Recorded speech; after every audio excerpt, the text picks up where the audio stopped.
The screaming never stops. It echoes through the corroded corridors of the writhing damnation, a sound so constant that after your first week in the slave pens you learn to hear it as silence. The shriek of tortured metal, the wails of the dying, the wet sounds of things being torn apart in the ship's darker corners, all of it becomes background noise, no more remarkable than the hum of air recyclers on an Imperial vessel. But you are not on an Imperial vessel anymore. My name was Cale Mordian, and I was a cargo handler on the merchant ship Emperor's Bounty when the pirates took us. That was 6 months ago, though time has no meaning in this place where day and night are concepts as dead as mercy. I need you to understand something before I tell you what it means to serve aboard a Chaos warship. When the traitors drag you from your burning ship, when they clap the neural restraints around your skull and mark you with the brands that designate your new status, you don't just lose your freedom. You lose your humanity piece by piece until what remains is something that can function in an environment designed to mock everything you once believed about the Emperor's protection. The writhing damnation is a grand cruiser, or was before the followers of the Dark Prince claimed it for their own. Its original Imperial designation has been carved away with acid and ceremony, replaced by symbols that hurt to look at directly. Geometries that make your eyes water and your mind rebel against processing their angles. The ship stretches 12 kilometers from prow to stern, a moving city of corruption that houses 30,000 souls, though most of us can no longer be called human in any meaningful sense. The slave quarters occupy the lowest decks of the vessel, carved into spaces that were once storage holds and maintenance bays. Here, 15,000 Imperial citizens who once served the Emperor with varying degrees of faith now labor in service to powers that would have been incomprehensible to them in their former lives. We are sorted not by our previous skills or experience, but by our capacity to suffer, our resistance to corruption, and our potential usefulness to the ship's twisted masters. I am classified as a grade Delta laborer, which means I retain enough of my original personality to follow complex instructions, but not so much that I pose a risk of organized resistance. My neural restraints are set to cause crippling pain if I experience thoughts of escape, rebellion, or hope for rescue. The device sits at the base of my skull like a cold metal parasite. Its tendrils worm deep into my brain tissue, monitoring my emotional state with mechanical precision. 3 times I have tested its limits. 3 times I have awakened in the medical bay with fresh scars and diminished capacity for independent thought. The ship's hierarchy reflects the twisted mirror image of Imperial organization that characterizes all Chaos forces. At the apex sits Captain Vexhar the Sublime, a former Imperial Navy Commodore whose fall to the Dark Prince occurred during the Gothic War 3 centuries ago. His body has been modified by his patron deity into something that would have been beautiful, if beauty itself had not been corrupted by exposure to the warp. His flesh shifts constantly, flowing through configurations that suggest femininity and masculinity and things that exist between or beyond such crude biological categories. When he speaks, his voice carries harmonics that make mortal ears bleed, and his presence alone is enough to drive unprotected minds into fits of religious ecstasy or suicidal despair. Below the captain is a hierarchy of Chaos Marines, former Astartes who have traded their loyalty to the Emperor for power beyond mortal understanding.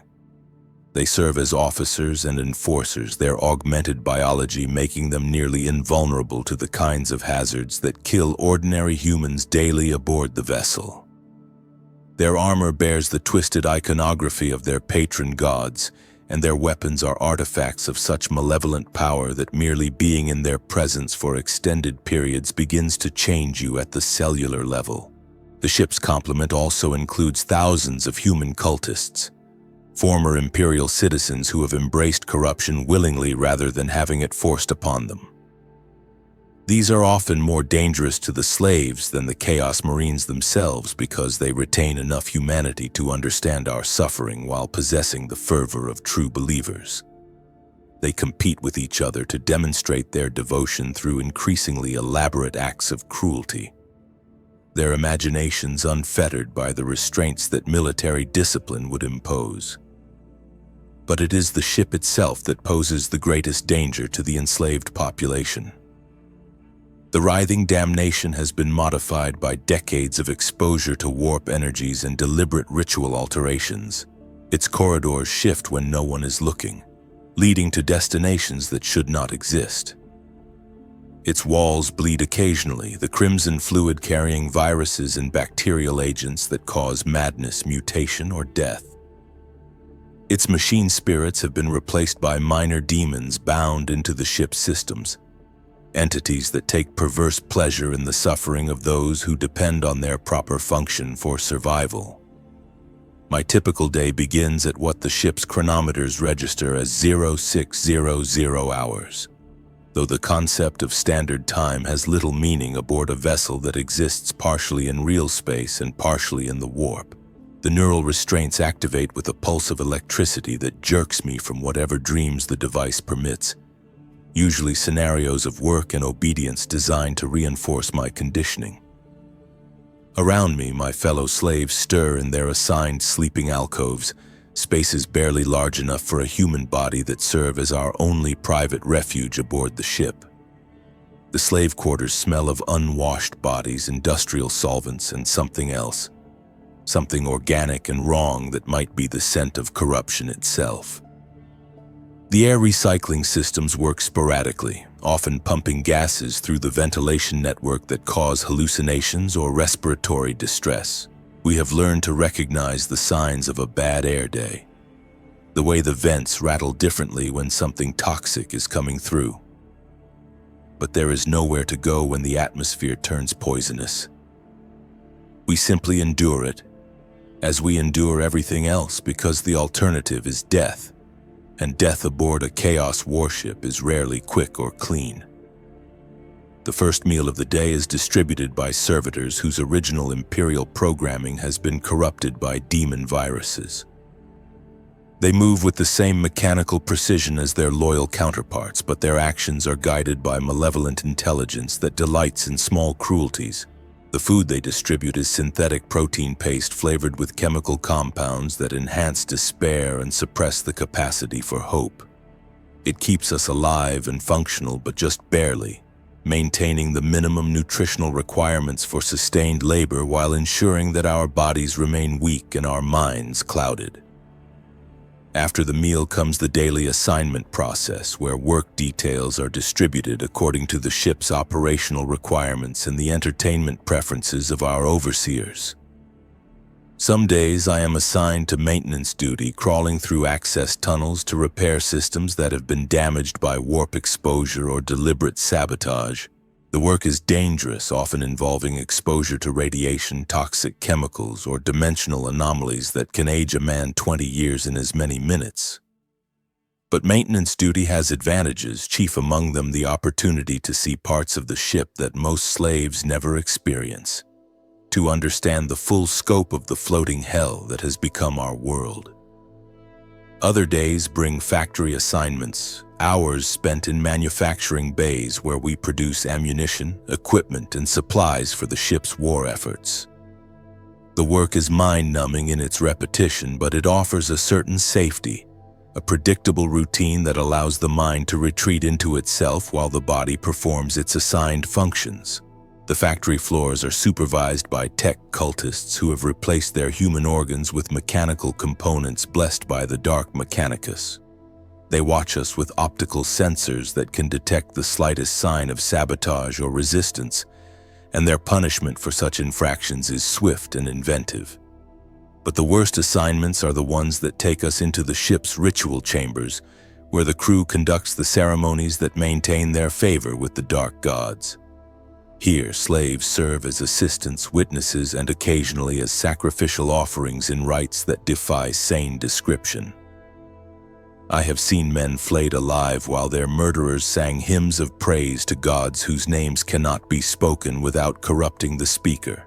I have watched as fellow slaves were transformed into living sculptures of agony, their bodies reshaped by warp energies into forms that serve aesthetic rather than biological purposes.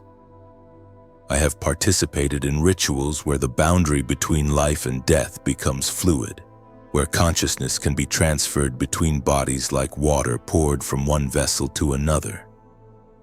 The psychological impact of such experiences is carefully calculated by our captors.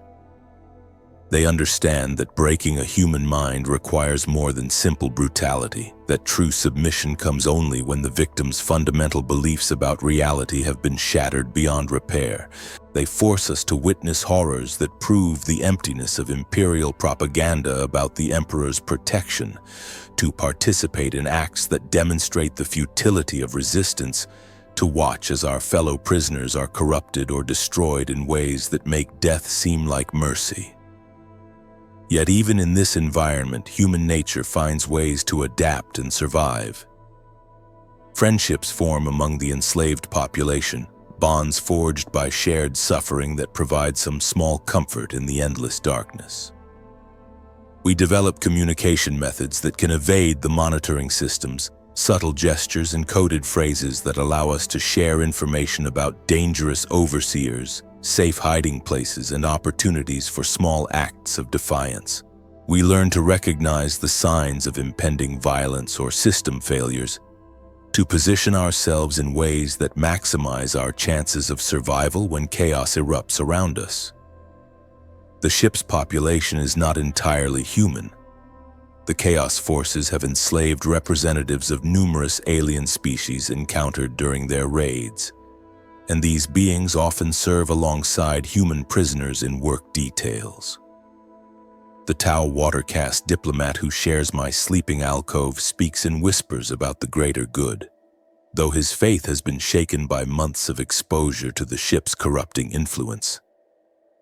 The Eldar corsair chained in the adjacent cell maintains her species' characteristic arrogance, but her composure cracks occasionally when the ship passes through particularly violent warp storms.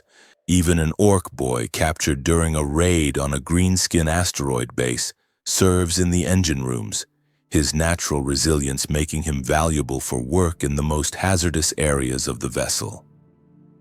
The presence of these aliens provides a broader perspective on the scope of chaos corruption. This is not simply a human problem, not merely a civil war within the Imperium.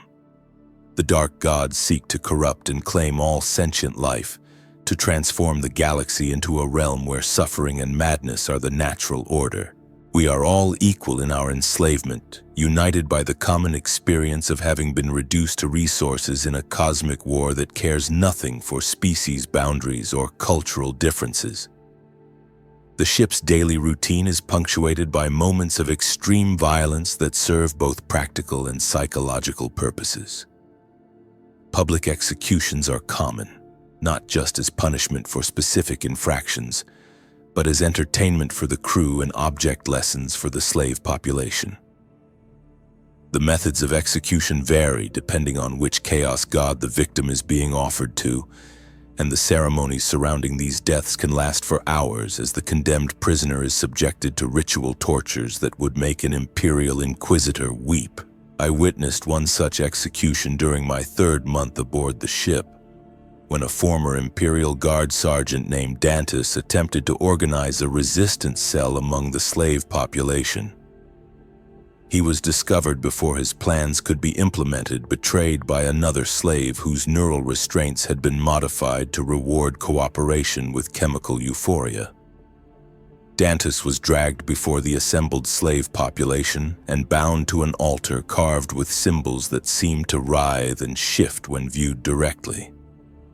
What followed was not simply murder but transformation. The sergeant's body was slowly reshaped by warp energies, his flesh and bone restructured according to patterns that served no biological purpose. His screams gradually changed pitch and timbre as his vocal cords were modified, eventually producing sounds that no human throat should be able to generate. The process took 6 hours, during which all slaves were required to watch and bear witness. By the end, what remained was no longer recognizably human, though consciousness persisted within the twisted form, expressing itself through movements and vocalizations that conveyed nothing but agony and despair. The message was clear: resistance leads not to death but to something far worse. The threat is effective because everyone aboard the ship has seen evidence of fates worse than simple execution. The corridors are haunted by things that were once human, transformed by punishment or experiment into living warnings against disobedience. Some retain enough awareness to plead for death, their words slurred by mouths that no longer possess the proper anatomy for human speech. Others have been reduced to basic biological functions, kept alive by artificial means to serve as decorative elements in the ship's more ornate chambers. Yet for all its horrors, the ship operates according to certain predictable patterns that a careful observer can learn to recognize and exploit. The crew follows rituals and ceremonies that create windows of reduced supervision, moments when attention is focused elsewhere and small acts of defiance become possible. The ship's systems have quirks and vulnerabilities that can be exploited by maintenance workers who understand their operation. Most importantly, the Chaos Force's own arrogance and internal conflicts create opportunities for the enslaved population to survive and occasionally even resist their oppressors. The worship of chaos is not a unified faith, but a collection of competing devotions that often work against each other. Followers of different gods view each other with suspicion and contempt, their rivalry sometimes erupting into open violence that provides cover for slave activities. The worshippers of Slanesh, who seem to dominate the ship's hierarchy, consider themselves aesthetically and intellectually superior to the crude followers of Khorne or the scheming devotees of Tzeentch. This arrogance makes them predictable in their cruelties and blind to forms of resistance that don't fit their expectations. The ship's Nurgle cultists, fewer in number but influential in the medical and maintenance departments, pursue their own agenda of spreading disease and decay throughout the vessel. Their activities often conflict with the perfection-obsessed followers of the Dark Prince, leading to sabotage and counter-sabotage that creates opportunities for slaves to avoid the worst assignments or hide evidence of minor infractions. I have learned to recognize the signs of such conflicts and position myself to take advantage of the confusion they create. Physical survival aboard the writhing damnation requires constant attention to environmental hazards that would be inconceivable on an Imperial vessel. The ship's atmosphere is a toxic cocktail of industrial pollutants, biological agents, and warp-tainted compounds that cause gradual poisoning of anyone exposed to them for extended periods.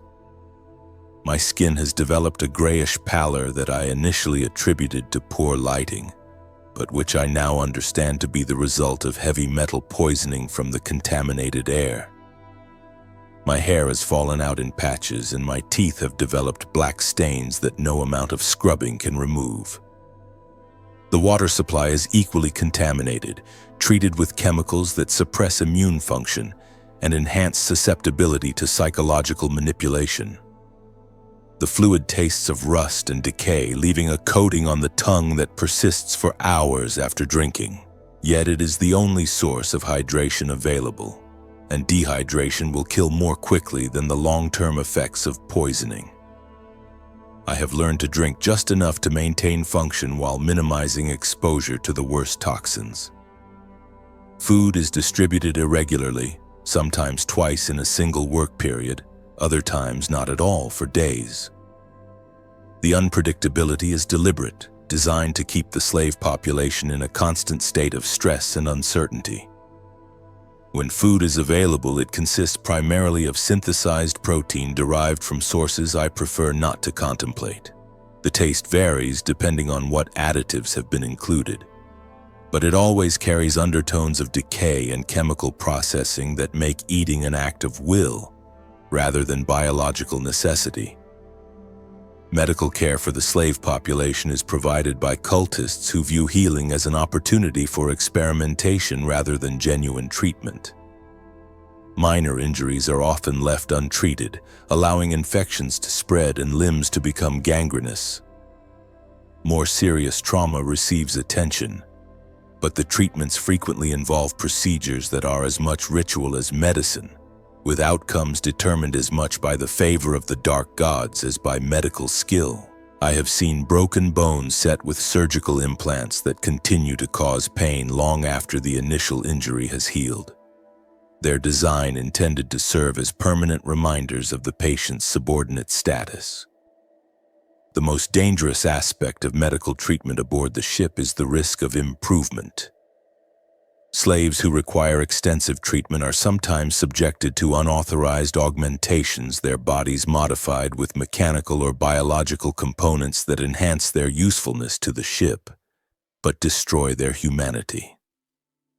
These modifications are presented as mercy, as gifts that allow the recipient to serve more effectively, but they inevitably result in fundamental changes to personality and cognitive function that amount to a form of murder.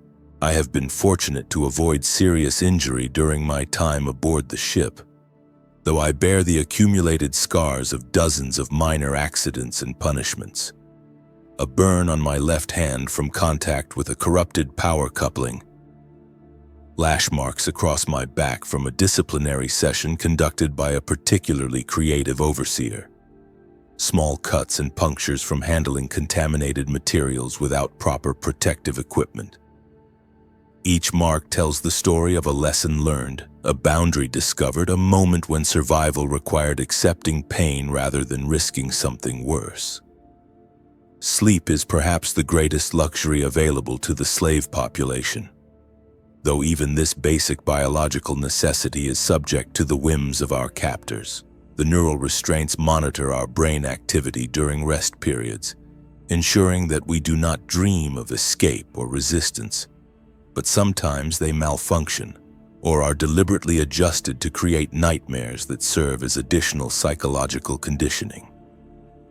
I have experienced dreams where I am forced to betray fellow slaves, where I watch my family members tortured by creatures wearing my face, where the Emperor himself appears to denounce me as a traitor worthy of eternal suffering. The sleeping alcoves provide no real privacy or security. They can be opened at any time by overseers conducting random inspections or simply seeking entertainment. Some nights, slaves are dragged from their rest to serve as assistants in rituals or to provide victims for the crew's recreational activities. The uncertainty makes genuine sleep difficult, as the mind remains partially alert to the possibility of sudden violence or summons to perform degrading tasks. Yet even in sleep, there is sometimes mercy. On rare occasions, the neural restraints malfunction in ways that allow genuine dreams to surface, moments of connection with memories of life before the ship. I have dreamed of my wife's face, of the small apartment we shared on the merchant vessel, of meals eaten without fear and work performed with dignity. These dreams are precious beyond measure, even though I know they will fade quickly upon waking and leave me with an emptiness that is harder to bear than physical pain. The ship's internal climate is regulated by systems that seem designed to maximize discomfort rather than maintain optimal conditions for human survival. Temperature fluctuates wildly between different sections, from the near-freezing storage areas where breath becomes visible vapor, to the furnace-like engine compartments where the air itself seems to burn. The humidity varies just as dramatically, creating environments that range from desert dry to tropical swampland within a single corridor. These variations would be challenging enough on their own, but they are compounded by the unpredictable nature of the ship's environmental controls, which respond to demon influence as much as mechanical input. During my time aboard the vessel, I have learned to read the subtle signs that indicate when environmental conditions are about to change. The way the air smells different before a temperature spike. The subtle vibrations in the deck plating that precede atmospheric pressure shifts. The behavior of the small vermin that have adapted to life aboard the ship, creatures whose sensitivity to environmental changes exceeds that of human senses.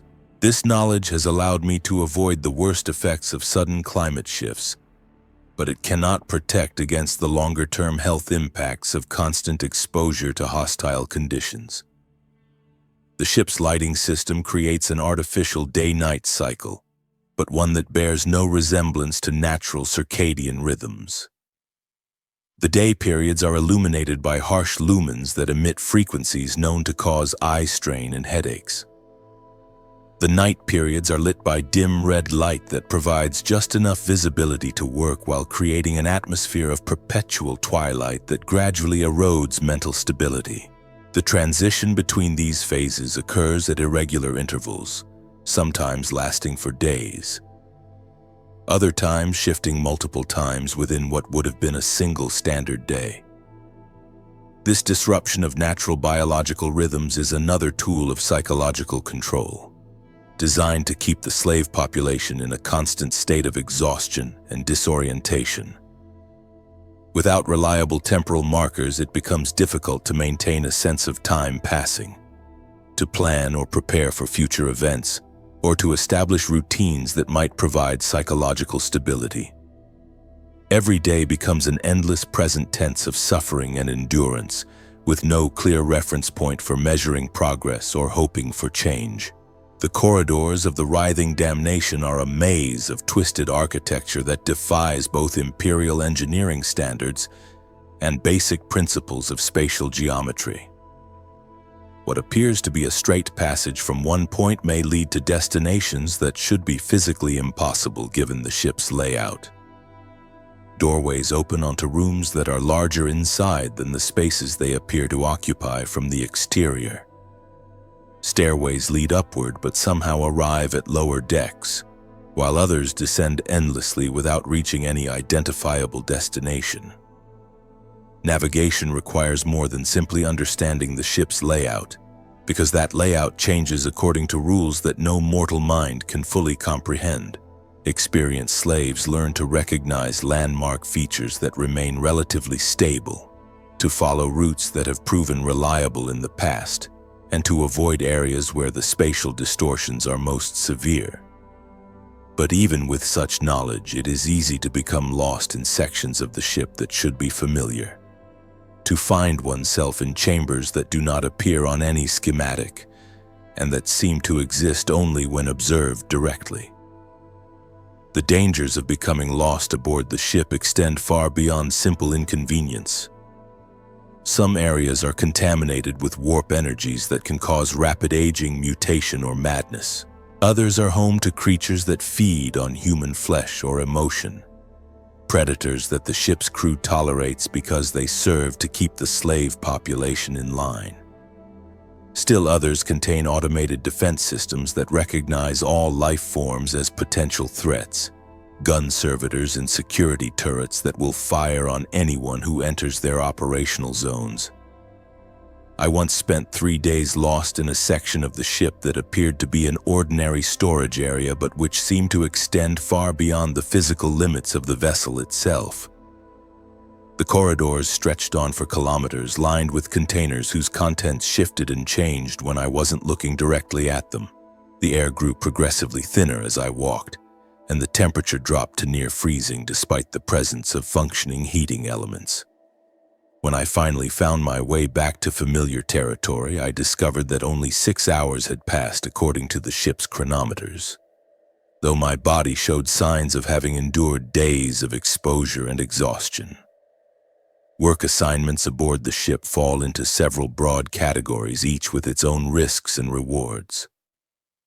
Maintenance duty, which I have mentioned previously, involves repairing and servicing the countless systems that keep the vessel operational. This work is dangerous due to exposure to toxic materials, radiation, and dimensional anomalies. But it provides opportunities to learn about the ship's layout and occasionally to acquire small items that can improve quality of life or serve as currency in the informal economy that exists among the slave population. Manufacturing assignments take place in factory areas where slaves produce ammunition, equipment, and supplies for the ship's war efforts. The work is physically demanding and monotonous, conducted under the watchful eyes of overseers who punish any sign of sabotage or insufficient productivity. The manufacturing areas are among the safest locations on the ship from a purely physical standpoint, as they must remain relatively free of contamination to ensure product quality. However, they are also where the most intensive psychological conditioning takes place, with workers subjected to constant propaganda broadcasts and behavioral modification techniques. Service duties involve working directly with members of the ship's crew, acting as servants, assistants, or living furniture as their whims dictate. These assignments are dreaded by most slaves because they require close contact with individuals whose very presence can cause psychological trauma or physical corruption. However, they also provide opportunities to observe the crew's behavior and occasionally to learn information that can be valuable for survival. Slaves assigned to service duties often develop specialized knowledge about individual crew members' preferences and habits, information that can be traded to other slaves in exchange for protection or resources. The most feared assignment category is ritual duty, where slaves serve as assistants or participants in the religious ceremonies that are central to chaos worship. These assignments cannot be avoided indefinitely, as participation in ritual activities is considered essential for maintaining proper spiritual conditioning. The ceremonies themselves range from relatively minor offerings and prayers to elaborate sacrificial rites that can last for days and consume dozens of participants. Survival often depends on understanding one's assigned role and performing it with sufficient conviction to avoid being selected for more direct involvement. During my time aboard the ship, I have participated in 7 major ritual ceremonies and countless minor observances. The first was a dedication ritual for new slaves, where I was required to renounce my loyalty to the Emperor and pledge service to the Dark Prince. The words felt like acid on my tongue, and my neural restraints punished every hesitation with spikes of agony that left me convulsing on the ceremonial floor. But I spoke them, because the alternative was to be flayed alive as an offering to the gods I was refusing to acknowledge. The second ritual involved the consecration of a new weapon blessed by the forces of chaos. My role was to assist in preparing the ceremonial materials, primarily by bleeding into consecrated bowls that would be used to anoint the weapon during its transformation. The blood loss left me weak and dizzy for days afterward, but it also marked me as having participated in a successful ritual, which provided a small measure of protection against future selection for more dangerous ceremonies. The third ritual was conducted to appease the ship's demon engine during a particularly violent warp storm. The ceremony required participants to subject themselves to various forms of physical and psychological torture while maintaining perfect rhythm with chanted prayers. I watched as 3 slaves died during the ritual, their hearts stopping under the combined stress of pain and terror. Their bodies were incorporated into the ceremony as unplanned but acceptable offerings, their deaths treated as evidence of the god's satisfaction with the proceedings. Each subsequent ritual has required greater levels of participation and exposed me to increasingly dangerous forms of warp energy. I can feel the cumulative effects of this exposure and the gradual changes to my body and mind. My reflexes have become unnaturally quick, my senses enhanced beyond normal human limits. But these improvements come at the cost of growing detachment from human emotion and empathy. I find myself viewing the suffering of fellow slaves with clinical interest rather than compassion, analyzing their pain as a tactical problem rather than feeling genuine sympathy for their plight. The informal economy that exists among the slave population operates according to principles that would be familiar to anyone who has experienced scarcity and desperation. Currency takes the form of anything that can improve quality of life or increase chances of survival. Extra food rations, pieces of cloth that can serve as additional bedding, metal fragments that can be fashioned into crude tools, information about safe routes through dangerous sections of the ship, advance warning about upcoming punishment details or ritual assignments. Trade relationships develop between slaves who possess complementary skills or resources. A maintenance worker who has access to small electronic components might trade these items to a former Imperial Guard soldier who can provide training in unarmed combat techniques. A slave assigned to kitchen duty might exchange extra food portions for protection services provided by someone with a reputation for violence. These relationships are necessarily temporary and fragile, as the ship's crew deliberately works to prevent the formation of stable social bonds among the enslaved population. The most valuable commodity in the slave economy is hope, though it must be carefully rationed to avoid detection by the neural monitoring systems. Small acts of kindness, reminders of life before captivity, shared prayers to the Emperor performed in secret despite the risk of punishment, all of these serve to maintain the psychological resilience necessary for survival. However, too much hope can be as dangerous as too little, as it can lead to desperate escape attempts that inevitably end in capture and exemplary punishment. The ship's crew demonstrates a sophisticated understanding of human psychology in their management of the slave population. They recognize that completely broken individuals are less useful than those who retain some degree of personality and initiative, so they calibrate their oppression to maintain optimal levels of compliance without destroying the slave's capacity for complex thought and action. This balance is achieved through careful monitoring of behavioral indicators and periodic adjustments to the conditioning protocols applied to different groups. Some slaves are subjected to intensive reconditioning designed to enhance specific traits that make them more valuable for particular assignments. Mathematical abilities can be enhanced through chemical treatments and neural stimulation, creating human calculators capable of performing complex engineering calculations without assistance from cogitators. Physical strength and endurance can be improved through surgical implants and genetic modification, producing workers capable of operating in environments that would kill unmodified humans. Sensory capabilities can be augmented through the implantation of artificial organs, creating individuals who can detect radiation, toxic gases, or dimensional anomalies. However, these enhancements always come with corresponding limitations designed to ensure continued compliance.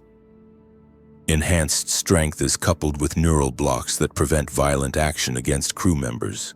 Improved mathematical ability is linked to compulsions that make it impossible to use these skills for escape planning. Augmented senses are tied to emotional dampening that reduces the capacity for fear, anger, or other emotions that might motivate resistance. The crew's approach is to create specialized tools that happen to be housed in human bodies rather than to improve the slaves as individuals. The most successful slaves in terms of survival and minimal suffering are those who learn to navigate the complex social dynamics that exist among their fellow prisoners. The slave population is not a unified community, but rather a collection of individuals and small groups competing for limited resources and relative safety. Alliances form and dissolve based on immediate tactical considerations rather than genuine friendship or shared values. Trust is a luxury that few can afford, as betrayal is often rewarded with improved conditions or protection from punishment. Yet within this environment of constant competition and suspicion, moments of genuine human connection do occur.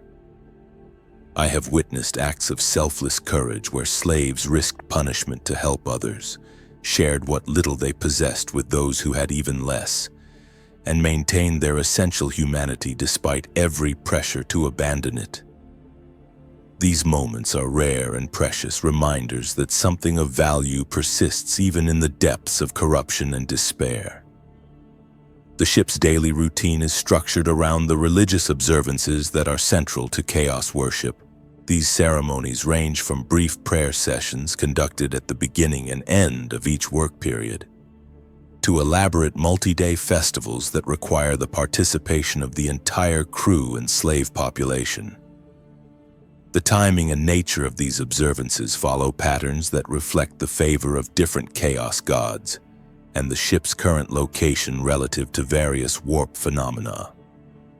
The most frequent observances are the daily prayers to Slanesh, conducted at what would be morning and evening aboard an imperial vessel.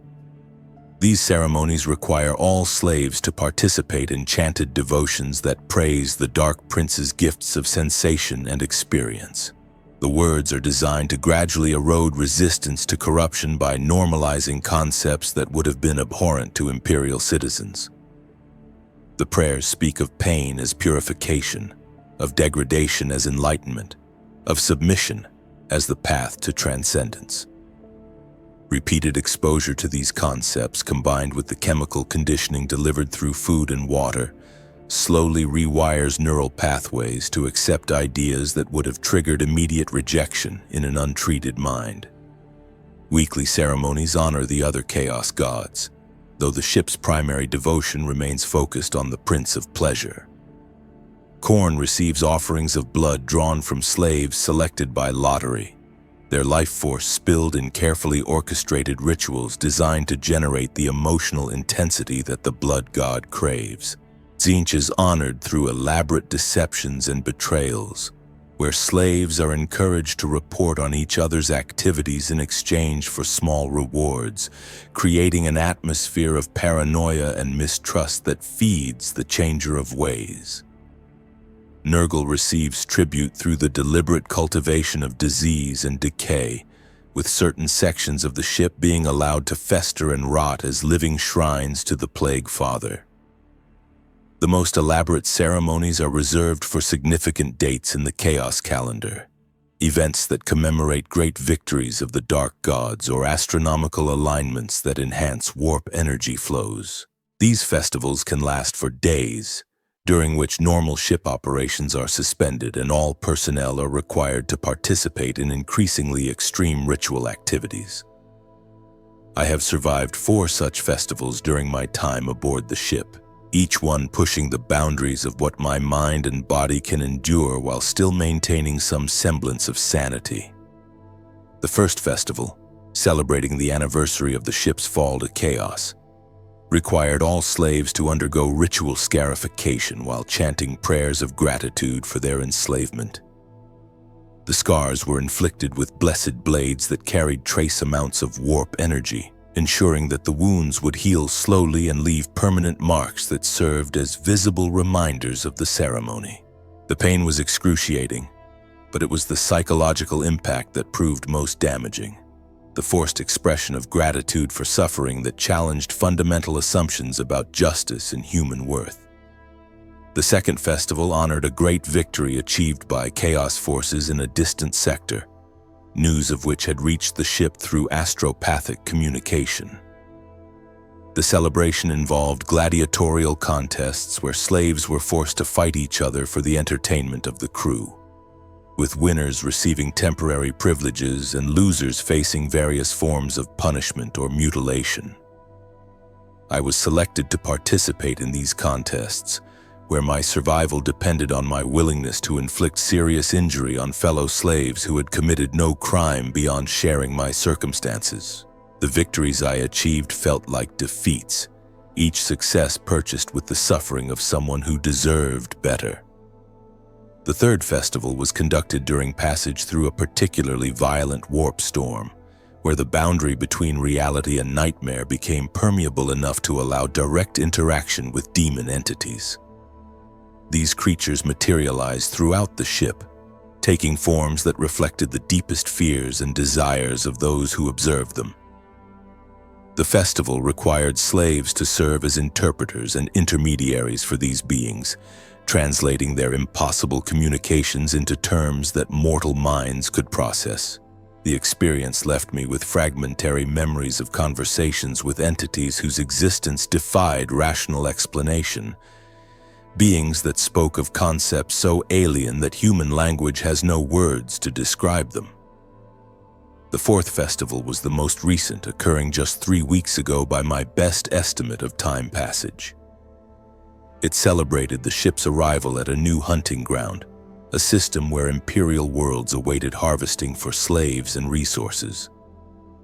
The ceremony involved elaborate preparations for the coming raids, including the consecration of weapons and the blessing of boarding craft.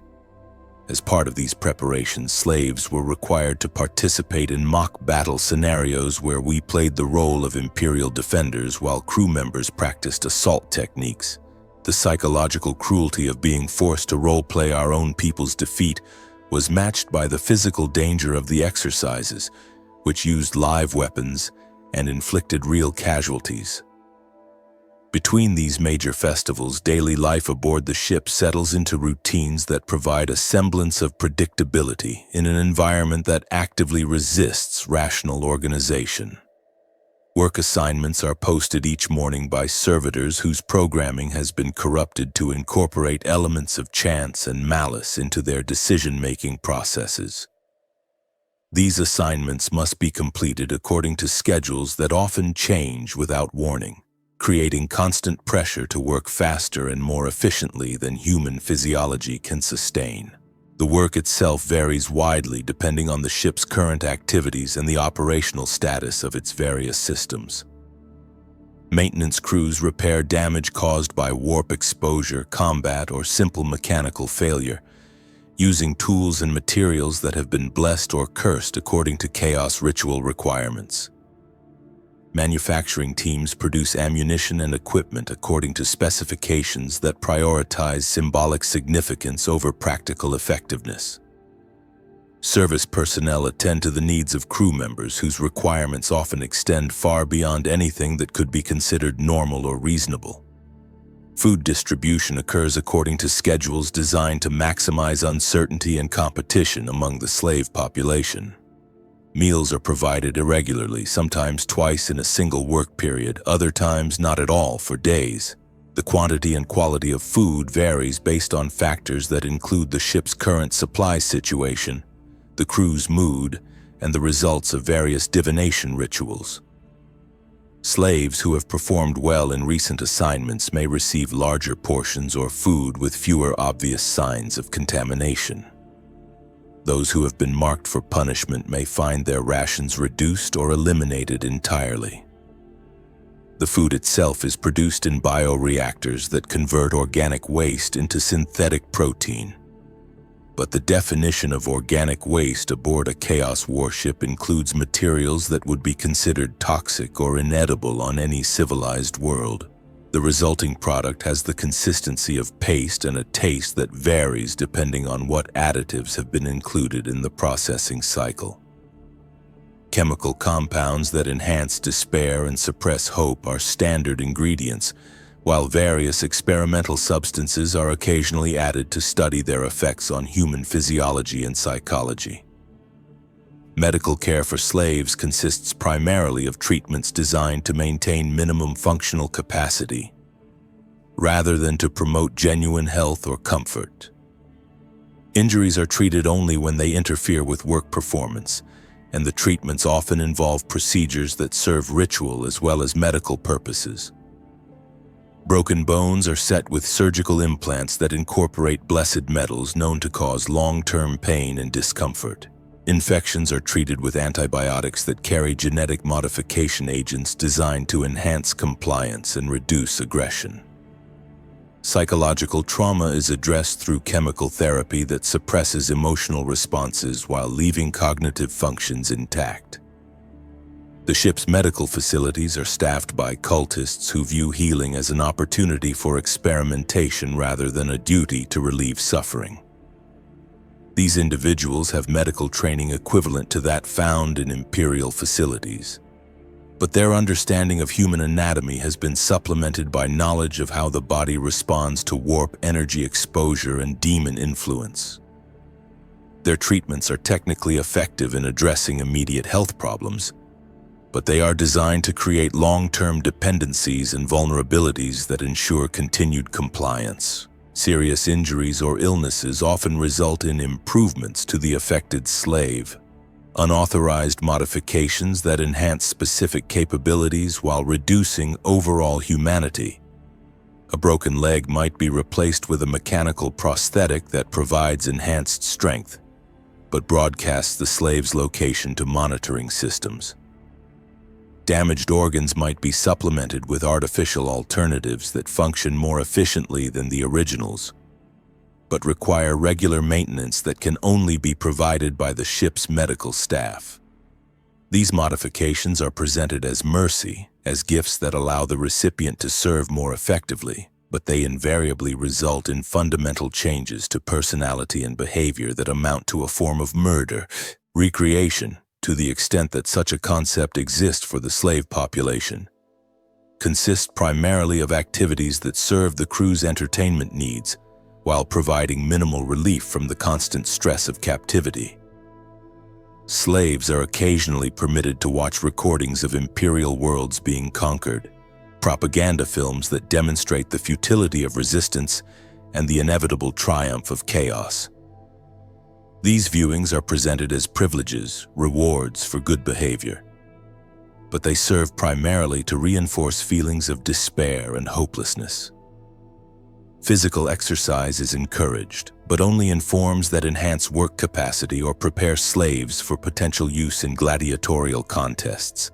Combat training is provided to selected individuals who show aptitude for violence. But this training is designed to create controlled aggression that can be directed according to the crew's wishes rather than genuine self-defense capabilities. Sexual activity is regulated through chemical suppressants that reduce libido while enhancing susceptibility to psychological manipulation. The most precious form of recreation available to slaves is sleep, though even this basic biological necessity is subject to monitoring and manipulation. The neural restraints that all slaves wear continuously scan brain activity during rest periods, ensuring that dreams do not stray into forbidden territories like hope, resistance, or memories of happier times. When unauthorized dream content is detected, the restraints deliver corrective stimulation that transforms pleasant dreams into nightmares designed to reinforce proper psychological conditioning. Occasionally, the restraints malfunction or are deliberately adjusted to create specific types of dreams for experimental purposes. Some slaves are subjected to recurring nightmares that test their psychological resilience or explore their deepest fears. Others experience artificially induced visions of chaos corruption presented as religious revelations. A fortunate few sometimes benefit from technical failures that allow genuine rest and natural dream cycles, though such experiences are rare and temporary. The ship's internal atmosphere is a carefully managed cocktail of gases, particulates, and chemical agents designed to maintain the slave population in a state of chronic ill health that enhances compliance while preserving work capacity. The air carries industrial pollutants from the manufacturing areas, biological agents from the organic processing facilities, and trace amounts of psychoactive compounds that influence mood and behavior. Long-term exposure to this atmosphere causes gradual changes to human physiology, including respiratory problems, skin conditions, and neurological effects that compound the impact of other control measures. Temperature and humidity are regulated according to patterns that maximize discomfort while avoiding conditions that would cause immediate death. The environmental systems create microclimates throughout the ship that range from Arctic cold to tropical heat, often within the same corridor or work area. These variations force the slave population to adapt constantly to changing conditions, preventing the establishment of routines that might provide psychological stability. The ship's lighting system uses frequencies known to cause eye strain, headaches, and gradual retinal damage. The illumination levels vary unpredictably, creating conditions that range from blazing brightness that makes work difficult to near darkness that increases the risk of accidents. The color temperature of the lights is adjusted to suppress the production of hormones associated with emotional well-being while enhancing those linked to anxiety and depression. Navigation through the ship requires more than simply understanding its layout. Because the corridors and chambers exist in a state of constant flux that reflects the vessel's exposure to warp energies. Passages that lead to specific destinations one day may terminate in blank walls the next, while new doorways appear overnight leading to rooms that do not correspond to any architectural plans. Spatial relationships between different areas of the ship can change without warning, creating shortcuts that violate basic principles of geometry or dead ends that seem to stretch beyond the physical limits of the vessel. These spatial distortions are most pronounced in areas where ritual activities are conducted regularly, as the concentrated warp energy from chaos ceremonies gradually warps the fabric of reality within the ship's hull. Some chambers exist in multiple dimensions simultaneously, allowing access to the same space from different locations that should be physically impossible to connect. Others phase in and out of existence according to patterns that no mortal mind can predict or understand.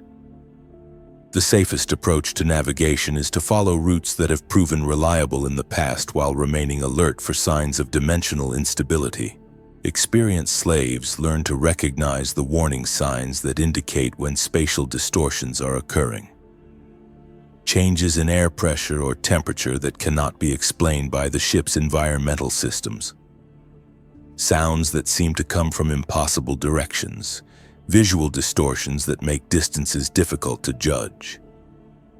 When these signs appear, the wisest course is to retreat to familiar territory and wait for conditions to stabilize. Communication between slaves is restricted through multiple layers of technological and psychological control.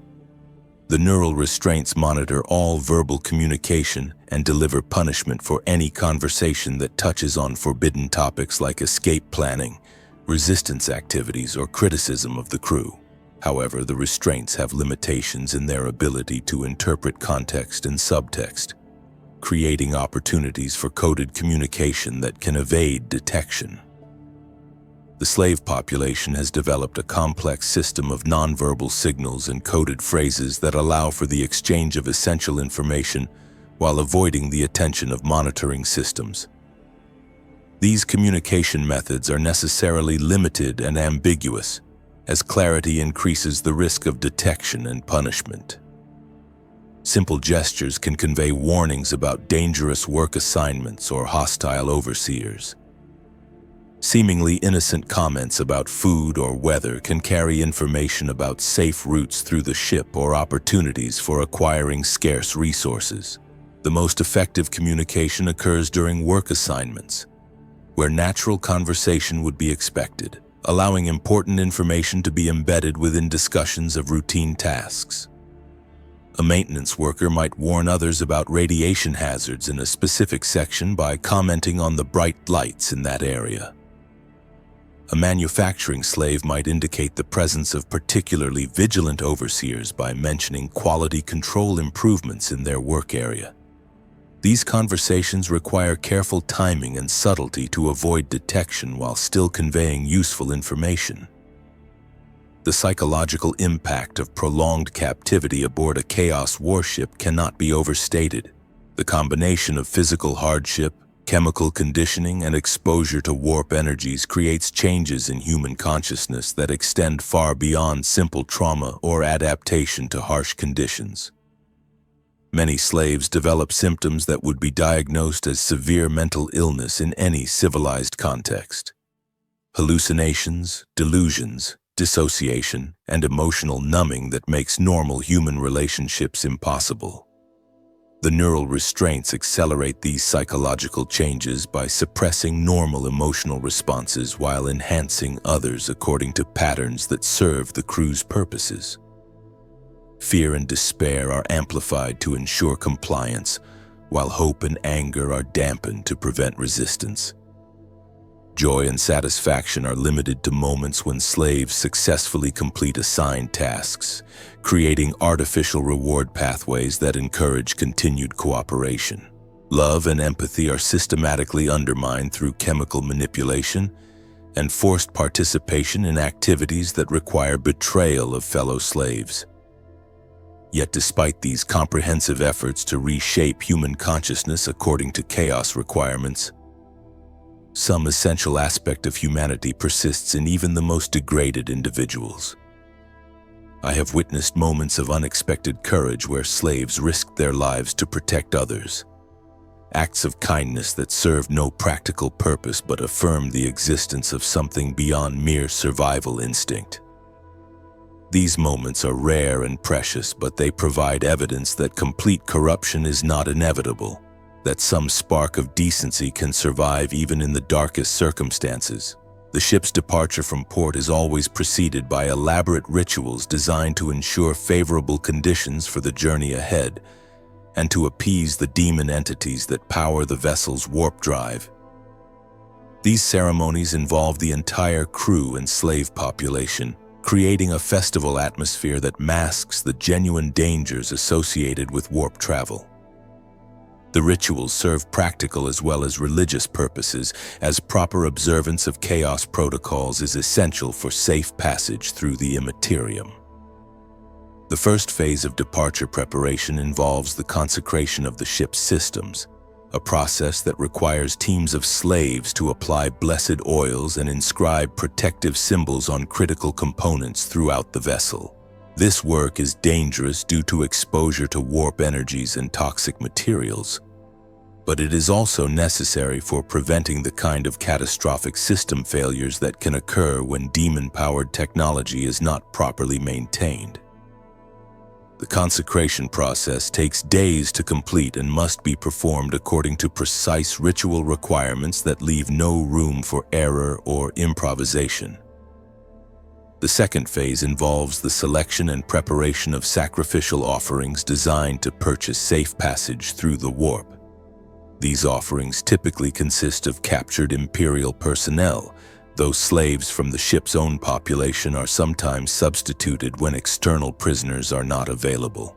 The selection process follows ritual procedures that supposedly ensure the gods receive the most appropriate offerings, but the actual criteria seem to involve personal vendettas, random chance, and the need to eliminate potential troublemakers from the slave population.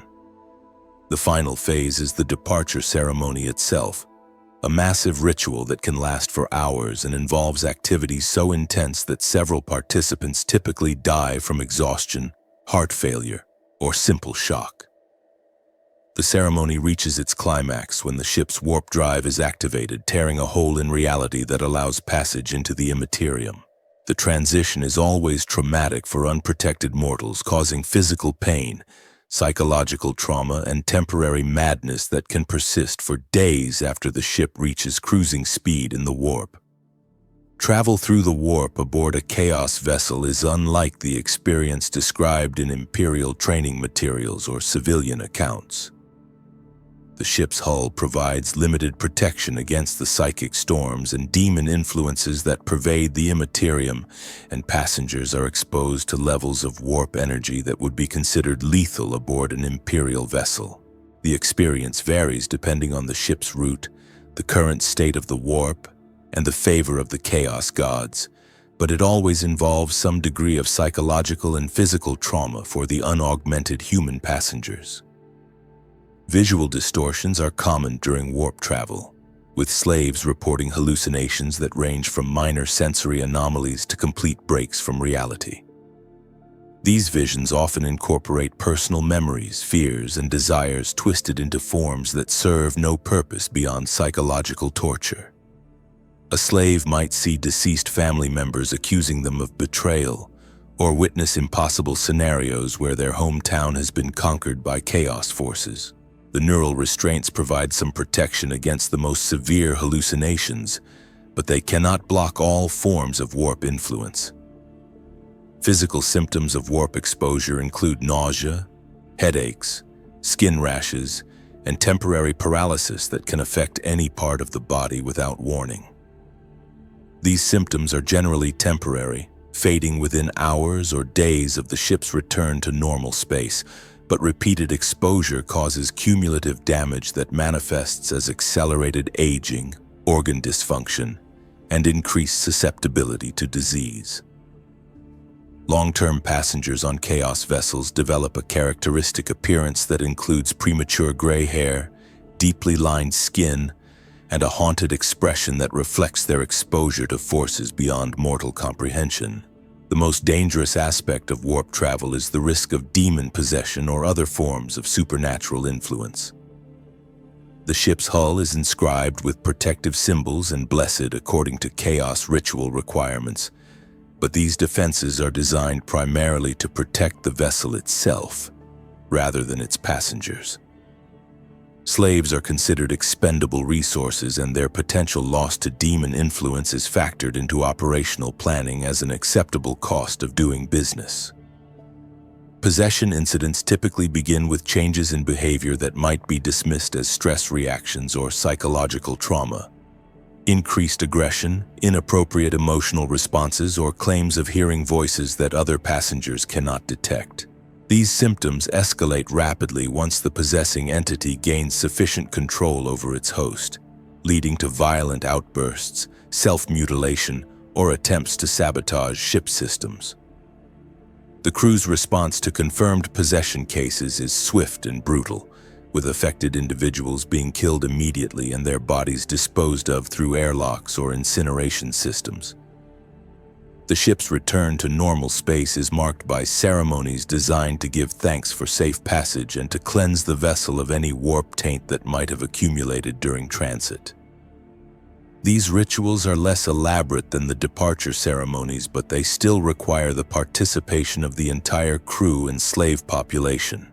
The cleansing process involves the burning of incense, the chanting of protective prayers, and the sacrifice of selected individuals whose deaths are believed to purify the ship's spiritual atmosphere. Recovery from warp travel takes time, as both crew and slaves must readjust to the limitations of normal space after exposure to the fluid reality of the Imperium. Physical symptoms gradually fade, but psychological effects can persist for weeks. Many slaves report difficulty distinguishing between memories and warp-induced hallucinations for extended periods after transit, creating confusion about their own experiences and identity. The neural restraints help to suppress the most disturbing memories, but they cannot completely eliminate the trauma associated with exposure to the raw stuff of chaos. The ship's arrival at its destination marks the beginning of a new phase of operations, as the crew prepares for whatever mission has brought them to this particular system. These missions typically involve raiding Imperial worlds for slaves, resources, or simple destruction, though the ship also serves as a mobile base for chaos cults operating throughout the sector.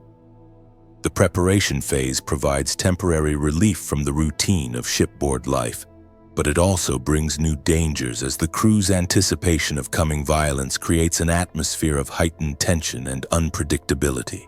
During mission preparation, slaves are assigned to tasks that support the coming operation: loading weapons and supplies onto assault craft, preparing boarding equipment, conducting maintenance on vehicles that will be used in ground operations. This work provides insights into the crew's tactical capabilities and planned activities, information that could theoretically be valuable to Imperial forces if there were any way to communicate it. However, the neural restraints prevent any attempt to record or transmit such intelligence, and the penalties for even thinking about betrayal are severe enough to discourage most slaves from considering such actions. The most disturbing aspect of mission preparation is the selection of slaves who will accompany assault teams to planetary surfaces. These individuals are chosen for their specialized skills, physical capabilities, or simply their expendability in situations where human shields might prove useful. The selection process is presented as an honor, an opportunity to serve the ship in a more direct capacity.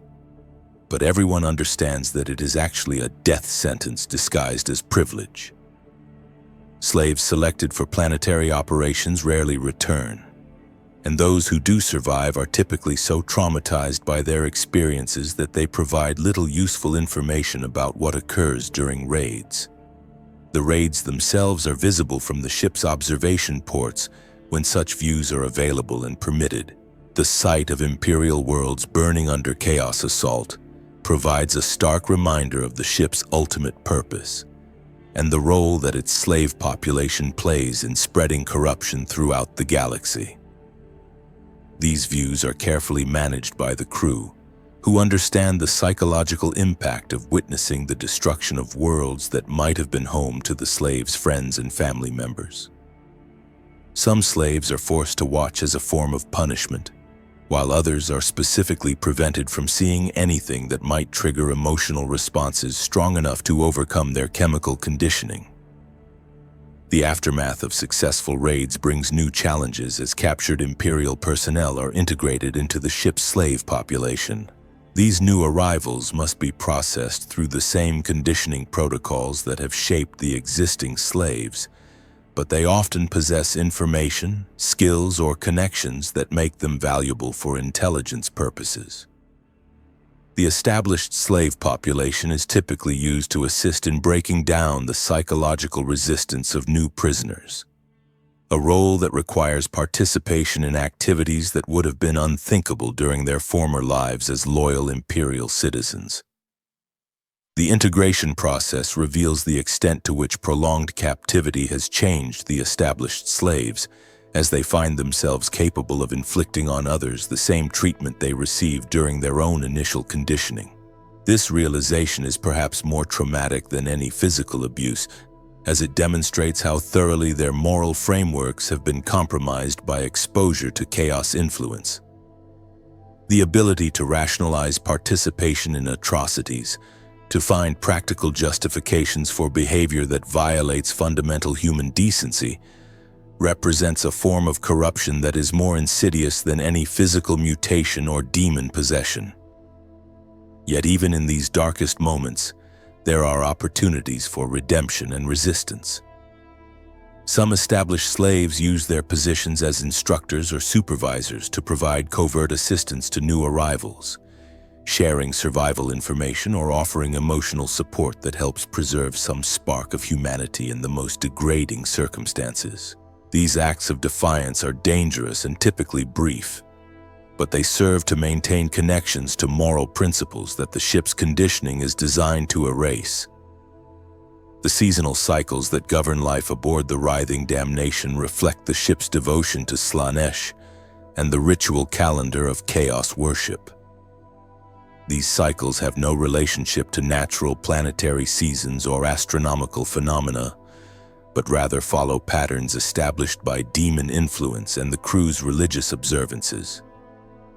Each cycle brings different forms of celebration, punishment, and experimental activity that affect the entire slave population. The season of sensation focuses on experiences that push human perception beyond normal limits. During this period, slaves are exposed to extreme temperatures, intense sounds, blinding lights, and toxic substances that create altered states of consciousness. The stated purpose is to expand awareness and appreciation for the full range of human experience, but the actual effect is to cause nerve damage and psychological trauma that makes normal sensory processing difficult. Slaves who survive this season often develop synesthesia, chronic pain, or hypersensitivity to stimuli that makes daily life a constant ordeal. The season of perfection emphasizes the pursuit of impossible standards in all forms of activity. Work assignments during this period require levels of precision and quality that cannot be achieved through normal human effort, leading to constant punishment and correction of perceived inadequacies. Slaves are required to perform tasks repeatedly until they meet criteria that are deliberately set beyond human capability, creating frustration and despair that feeds the Dark Prince's appetite for suffering. Many slaves develop obsessive-compulsive behaviors during this season, becoming fixated on details that serve no practical purpose but provide the illusion of control in an environment where such control is impossible. The season of corruption celebrates the transformation of purity into decay and vice versa. During this period, slaves are forced to participate in activities designed to violate their remaining moral principles, to find pleasure in degradation and beauty in destruction. The specific activities vary depending on the crew's imagination and the resources available. but they always involve some form of fundamental violation of human decency. This season typically produces the highest number of psychological breakdowns among the slave population, as individuals reach the limits of their ability to maintain any sense of personal identity or moral framework. The season of transcendence promises elevation beyond mortal limitations, though the reality typically involves exposure to warp energies and demon influence that threatens the sanity and humanity of all participants. Slaves may be subjected to possession attempts, forced to serve as conduits for demon communication, or used as test subjects for experimental procedures designed to enhance human capabilities through supernatural means. The few slaves who survive this season intact often develop psychic abilities or other supernatural traits that make them valuable to the crew but fundamentally change their relationship to normal human experience. Between these major seasonal cycles are periods of relative normalcy where the ship's routine settles into patterns that provide some measure of predictability. These intervals are precious for their stability, even though the baseline conditions aboard the vessel would be considered intolerable by any civilized standard. They offer opportunities for physical recovery from the excesses of seasonal activities and psychological adjustment to whatever changes have been imposed during the more intense periods. The ship's approach to discipline and punishment reflects the sophisticated understanding of human psychology that characterizes all chaos operations. Simple brutality, while effective in the short term, tends to create martyrs and inspire resistance among populations that retain some connection to moral principles. Instead, the crew employs methods designed to make punishment seem justified, even deserved, to the victims themselves. This approach is more complex and requires greater resources than straightforward violence, but it produces more reliable compliance and reduces the risk of organized resistance. Individual punishments are typically tailored to exploit the specific fears and vulnerabilities of the recipient. A slave who shows signs of maintaining emotional connections to fellow prisoners might be forced to participate in their punishment, creating guilt and self-loathing that is more effective than any physical pain. Someone who demonstrates pride in their work might be assigned to tasks that require them to produce inferior or dangerous products, undermining their sense of competence and purpose. A person who retains religious faith might be compelled to participate in blasphemous ceremonies, forcing them to choose between their beliefs and their survival. Group punishments are designed to create social pressure that turns the slave population against itself.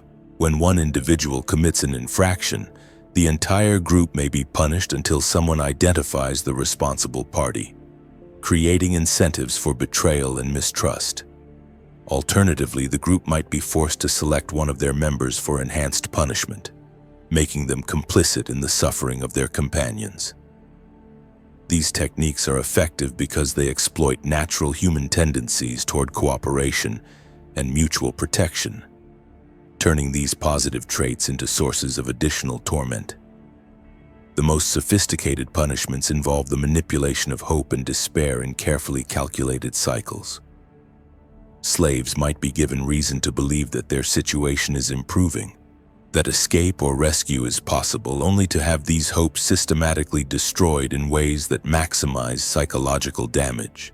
This technique is particularly effective because it requires active participation from the victim, who must invest emotional energy in false hopes before they can be properly disappointed. The cycle can be repeated indefinitely, with each iteration producing diminishing returns but still contributing to the gradual erosion of mental resilience. Rewards, when they are provided, serve similar psychological functions as punishments. They are designed not to improve the recipient's quality of life in any meaningful sense, but to create dependencies and distort moral reasoning in ways that serve the crew's purposes. A slave might be given additional food rations in exchange for reporting on the activities of fellow prisoners, creating a conflict between personal survival and loyalty to the community. Someone who demonstrates exceptional work performance might be granted small privileges that require continued excellence to maintain, creating pressure to sacrifice health and relationships for marginal improvements in treatment. The most valuable rewards are those that provide temporary relief from the worst aspects of shipboard life. A night's sleep without nightmares induced by the neural restraints, a meal that doesn't taste of decay and chemicals, a work assignment that doesn't involve exposure to toxic materials or warp energy. These rewards are precious precisely because they offer glimpses of normal human experience, reminders of what life could be like under different circumstances. However, they are always temporary and contingent on continued compliance, serving to highlight the slave's complete dependence on their captor's mercy. The ship's medical facilities serve multiple functions beyond the treatment of injuries and illnesses. They are laboratories where the crew conducts experiments on human physiology and psychology, testing chambers where new forms of conditioning and control are developed and refined, and manufacturing centers where biological components are grown for use in various chaos technologies. The medical staff consists of individuals who possess genuine medical training, but who have embraced the corruption of their profession in service to powers that view human suffering as raw material for cosmic transformation. Standard medical procedures are modified to incorporate ritual elements that serve religious as well as therapeutic purposes. A broken bone might be set using splints carved with symbols sacred to Nurgle, ensuring that the healing process will be accompanied by gradual infection and decay. Surgical anesthetics might be replaced with drugs that induce religious visions or psychological experiences designed to reinforce chaos indoctrination. Even routine treatments like wound cleaning or medication administration are performed according to protocols that maximize discomfort while maintaining the appearance of medical care. The most extensive medical procedures involve the augmentation or modification of slaves whose skills or physical characteristics make them candidates for specialized roles within the ship's hierarchy. These modifications are presented as improvements, enhancements that will allow the recipient to serve more effectively. But they invariably involve fundamental changes to identity and consciousness that amount to a form of murder. The original personality may persist in some form, but it is trapped within a body and mind that have been restructured according to alien principles. Biological experimentation is conducted on volunteers selected through procedures that make refusal impossible while maintaining the fiction of consent. These experiments test the effects of various chaos-tainted substances on human physiology, explore methods for enhancing the integration of warp energy with biological systems, and investigate techniques for preserving consciousness during radical physical transformation. The results of these experiments are carefully documented and transmitted to other chaos facilities throughout the galaxy, contributing to a body of knowledge that serves the Dark God's long-term goals for human evolution. The ship's population includes a significant number of individuals who can no longer be classified as entirely human, the products of successful or partially successful modification procedures that have enhanced their capabilities while fundamentally altering their nature. These enhanced slaves occupy positions of limited authority within the shipboard hierarchy, serving as overseers, specialists, and interfaces between the purely human population and the Chaos Marines who ultimately control the vessel. The enhanced slaves demonstrate the potential endpoints of the conditioning and modification processes that all slaves undergo to some degree. Some retain recognizably human appearances while possessing capabilities that extend far beyond normal human limits. Enhanced strength that allows them to work with heavy machinery without assistance, improved sensory organs that can detect radiation or toxic gases, mental augmentations that enable rapid calculation and information processing. Others have been more dramatically altered, their bodies reshaped according to patterns that serve functional rather than aesthetic purposes. These individuals serve as both inspiration and warning for the unmodified slave population. They demonstrate that advancement within the ship's hierarchy is possible, that exceptional service can be rewarded with improvements in status and capability. However, they also illustrate the price of such advancement, the loss of humanity that must be accepted in exchange for enhanced abilities and reduced suffering. Many slaves view the enhanced individuals with a mixture of envy and horror, recognizing in them both the potential for escape from their current circumstances and the ultimate corruption of everything they once valued about human existence. The relationship between enhanced and unmodified slaves is complex and carefully managed by the crew to prevent the formation of alliances that might threaten ship security. Enhanced slaves are given authority over unmodified populations, but this authority is limited and contingent on continued loyalty to the ship's command structure. They are rewarded for discovering and reporting resistance activities among their subordinates. But they are also punished if these activities are allowed to develop beyond acceptable limits. This creates a dynamic where enhanced slaves must balance their desire to protect former companions against their need to demonstrate competence in their supervisory roles. Communication between different levels of the slave hierarchy is restricted through technological and psychological barriers that prevent the formation of comprehensive resistance networks. Enhanced slaves are equipped with neural interfaces that allow direct communication with ship systems and Chaos Marine overseers.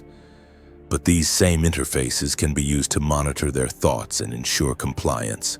Unmodified slaves are kept isolated from information about ship operations and command decisions, making it difficult for them to plan effective resistance activities even if they were able to overcome their conditioning.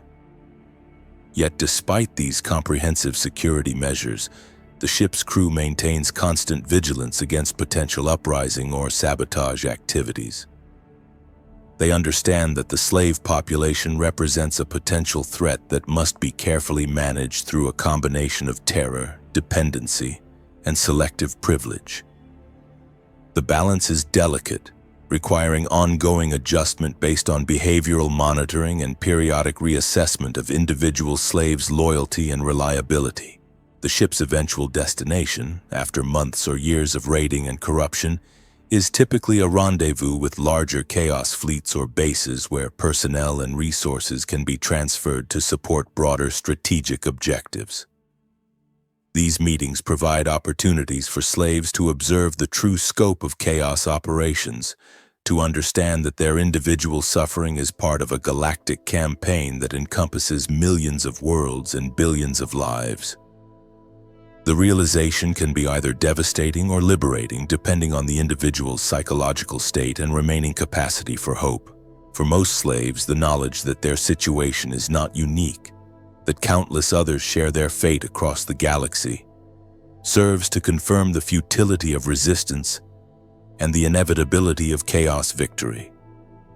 The sheer scale of the corruption is overwhelming to minds that have been conditioned to think in terms of individual survival rather than species-wide struggle. However, for a few individuals who retain some connection to their former humanity, this knowledge provides context that makes resistance meaningful even when success is impossible.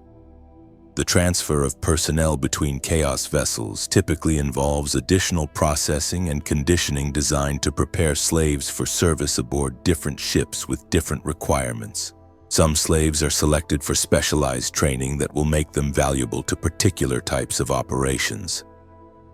Others are designated for sacrifice in ceremonies that will strengthen the fleet's connection to the chaos gods. A fortunate few may be assigned to vessels where conditions are marginally better.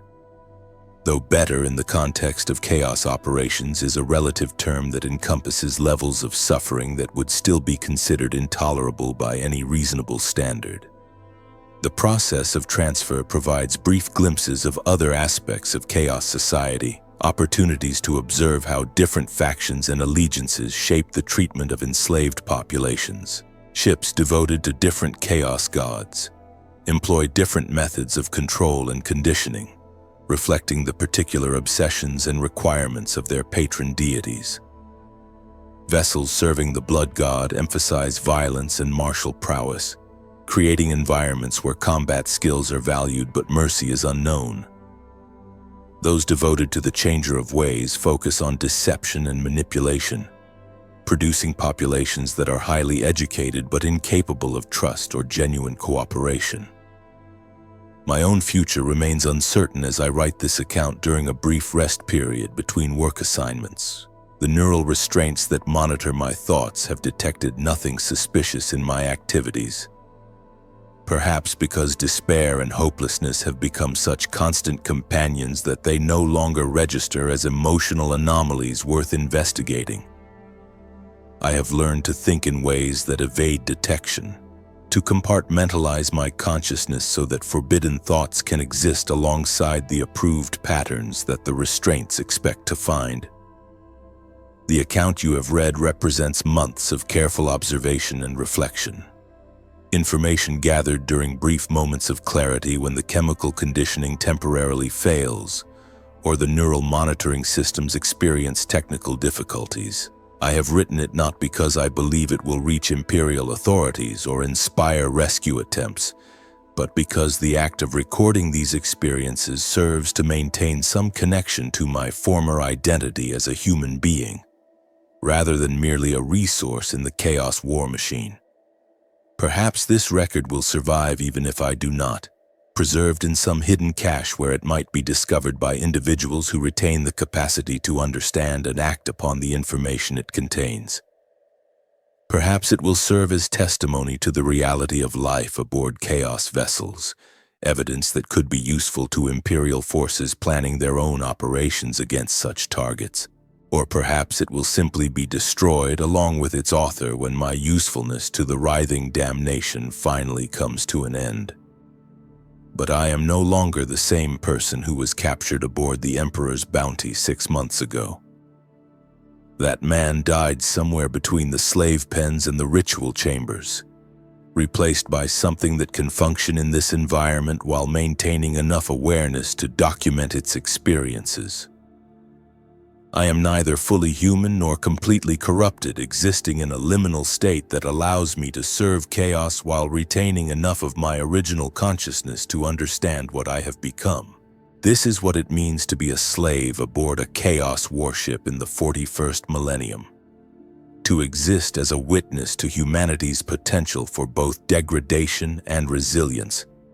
To serve powers that view suffering as sacrament while holding on to fragments of the values they seek to destroy. It is to understand that corruption is not simply imposed from without, but grows from seeds that exist within every human heart, that the choice between damnation and salvation is made not once, but continuously, in small decisions and compromises that accumulate over time into fundamental transformations of identity and purpose. The Emperor protects, we were taught, but his protection takes many forms, some of which are indistinguishable from abandonment. Perhaps my survival itself is a form of divine intervention, not rescue from suffering, but preservation through it for some purpose I cannot yet comprehend. Perhaps this record is itself a prayer, an offering of truth in a universe where lies have become more comfortable than reality. The screaming never stops aboard the writhing damnation, but I have learned to hear within it not just agony but also defiance, not just despair but also determination. The human spirit, it seems, cannot be completely extinguished, only transformed into something that can endure conditions that should destroy it entirely. We are all slaves here, but we are also survivors, witnesses, and in our own small way, resistors of the darkness that seeks to claim not just our bodies but our souls. That resistance may not be visible to those who observe us, may not manifest in dramatic acts of heroism or rebellion that inspire others to join our cause. But it exists nonetheless in the simple act of maintaining memory when forgetting would be easier, in the choice to record truth when lies would be safer, in the decision to remain human when humanity itself has become a liability in the struggle for survival. This is my testimony, my gift to whatever future may emerge from the ashes of the present conflict. Remember us not as victims, but as human beings who faced the worst that the universe could offer and found within ourselves the strength to endure. Remember that even in the deepest darkness, some small light persists, not bright enough to illuminate the way forward, but sufficient to prove that hope itself cannot be entirely extinguished. The Emperor protects in ways we cannot always understand or appreciate, and perhaps, in the end, that protection takes the form not of rescue but of witness, not of salvation but of memory, not of victory but of the simple, stubborn refusal to let the darkness claim everything that makes existence meaningful. The screaming continues, but so do we.